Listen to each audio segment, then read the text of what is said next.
할렐루야. 오늘 새벽에 만난 하나님 오신 여러분들을 우리 예수님의 이름으로 환영하고 축복합니다. 함께 기도하겠습니다.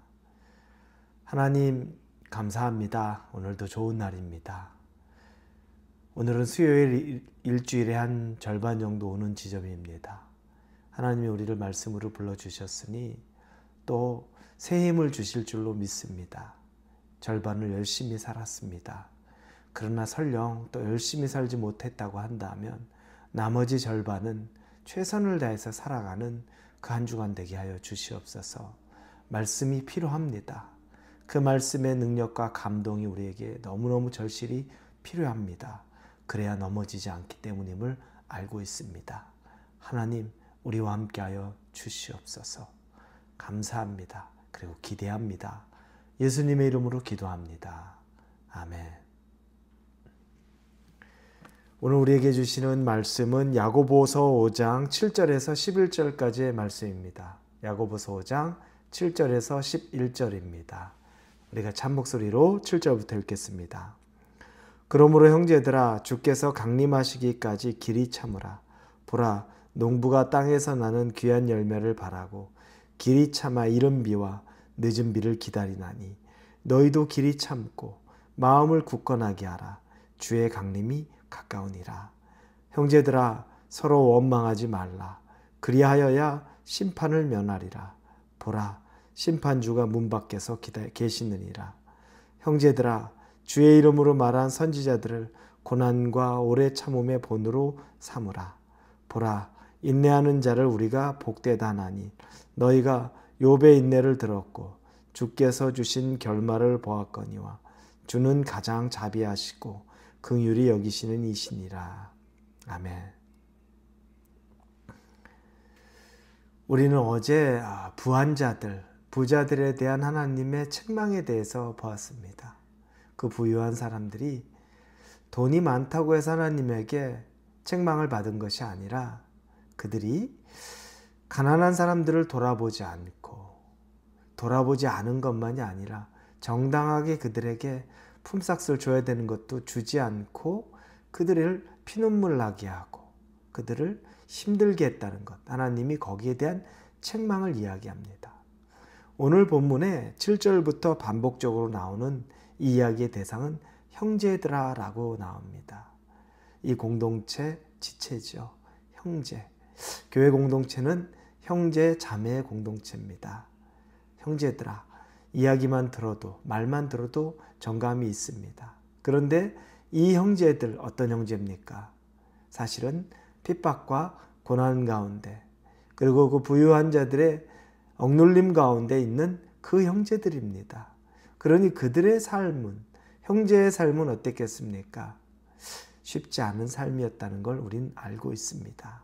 그래서 오늘 본문에서 나오는 형제들아 라고 말하면서 길이 참으라 이 말이 7절에도 나오고 8절에도 나오고 또 10절에도 오래 참음 이런 인내 참음에 대한 이야기들이 반복적으로 나옵니다.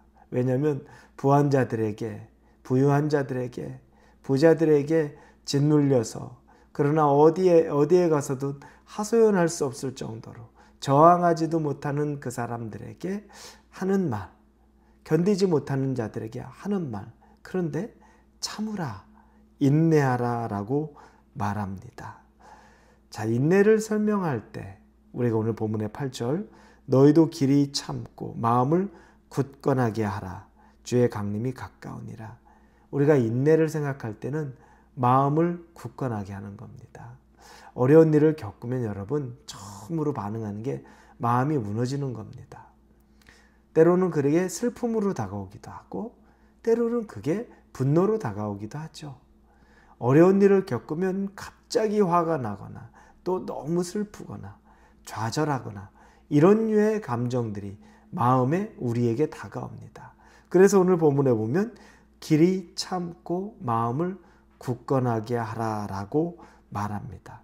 여러분, 마음을 굳건하게 단단하게 먹어야 된다는 것을 이야기하는데 왜냐하면 우리는 지금 어려운 시기를 지나가야 하기 때문에 그렇습니다.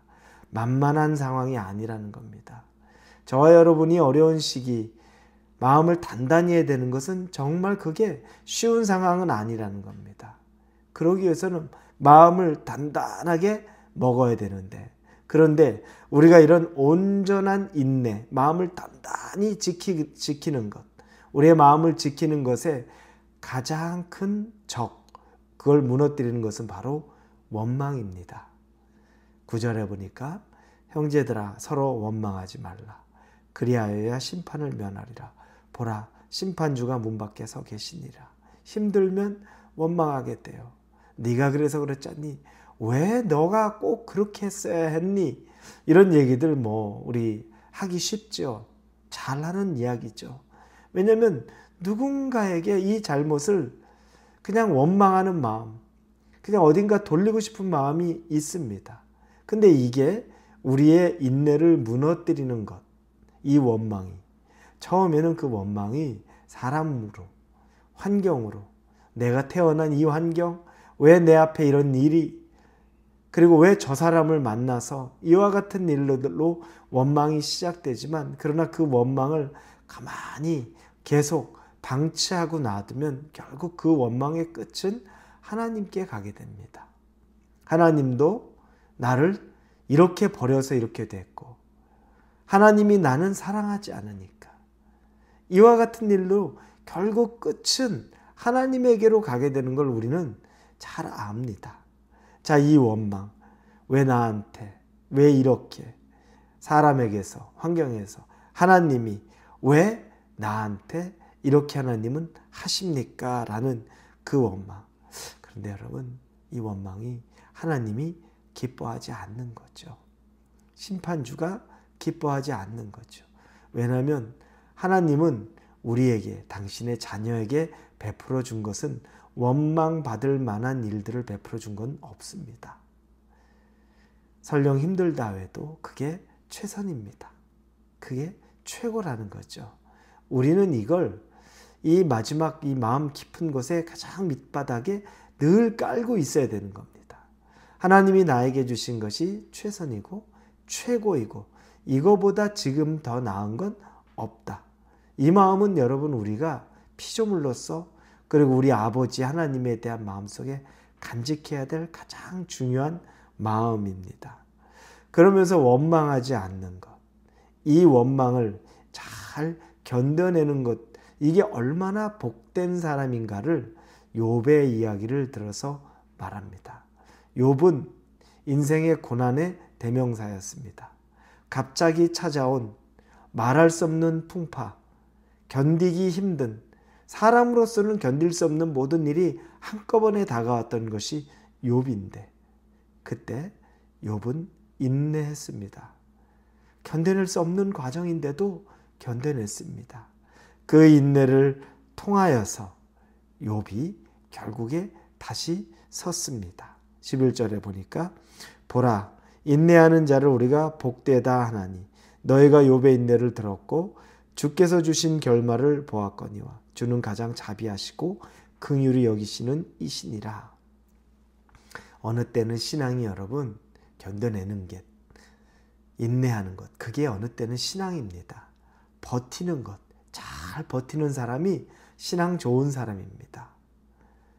그러니 여러분 지금 대단하게 엄청나게 늘 웃고 다니는 것, 늘 그게 막 누가 보더라도 막 넘치는 그게 아니라고 할지라도 여러분 꾸역꾸역이라도 어느 때는 견디는 겁니다. 욥이 이 모습을 보여줬습니다. 친구들을 상대하며 환하게 웃고 그래도 괜찮아 라고 말하지 않습니다. 나중에 욥은 자기의 미천이 다 드러나는 것 같긴 하지만 그럼에도 불구하고 견디는 모습을 보여줍니다. 그리고 하나님이 욥에게 다시 회복의 은혜를 주셨습니다. 여러분, 그 하나님을 바라볼 수 있기를 바랍니다. 저와 여러분이 혹시 지금 이 고난의 깊은 곳 가운데 있어서 누구도 나를 이 고난 가운데서 끄집어낼 수 없는 상황이다라고 생각되신다면 오히려 하나님을 한번 더 묵상해 보십시오. 그리고 잘 인내해 보십시오. 그 가운데 우리에게 역사하실 하나님을 그리고 기대해 보십시오.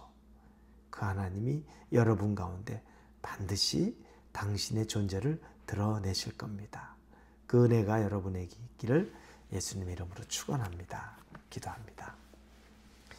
하나님, 욥의 인내를 다시 생각해 봅니다.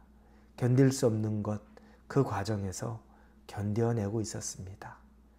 참을 수 없을 텐데 참아내고 있었습니다. 어느 때에 우리에게 그런 인내를 배우고 경험하고 그것이 그리고 때로는 그것이 믿음이 된다는 것이 믿어지게 하여 주옵소서.